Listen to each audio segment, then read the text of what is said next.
Do you know why your phone was missing those 5,000 odd WhatsApps? I don't know the exact reason, but it looks as though it's something to do with the app going down and then... After Johnson, Sunak and Sturgeon at the COVID inquiry either pretended to have lost their WhatsApp messages or had their messages deleted through phone malfunctions or simply had deleted the messages themselves in order to ensure that they couldn't get into the wrong hands, isn't it time we asked if MPs should be using WhatsApp in the first place? Coming up again, but somehow not automatically erasing all the things between that date when it went down and the moment when it was last backed up. So that admission in itself shows that if that was true, and let's face it, most of us believe it's utter shit, but let's say we have to accept Johnson's word, isn't it worrying that governmental communication could be so easily lost? Then we had Sunak expecting us to believe that simply changing phones meant that he lost his WhatsApp messages in the process.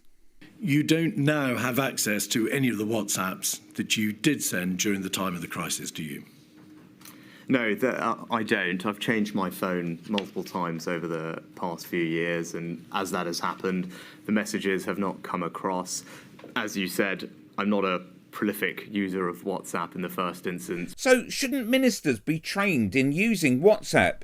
Is WhatsApp a platform that should be being used?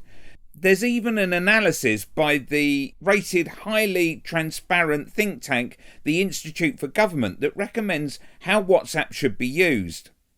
And it says that the downsides include a lack of transparency, poor communication and poor record keeping. But then, like Sunak Sturgeon, you could just delete the messages and not have to admit that you're just plain stupid when it comes to technology.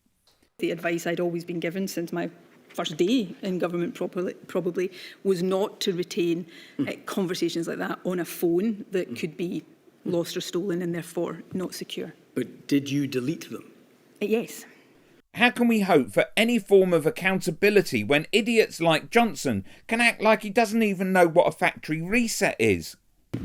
So I can't give you the technical explanation, but that's the best I'm able to give. The technical report that your solicitors kindly provided demonstrates that there may have been a factory reset of the phone at the end of January 2020 and then an attempt to reinstall the contents later in June 2020.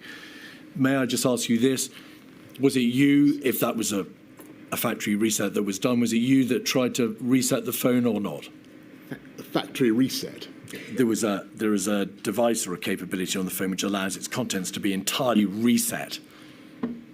That wasn't you. I don't remember any such thing. All right. Click here for a lesson in WhatsApp for Sunak.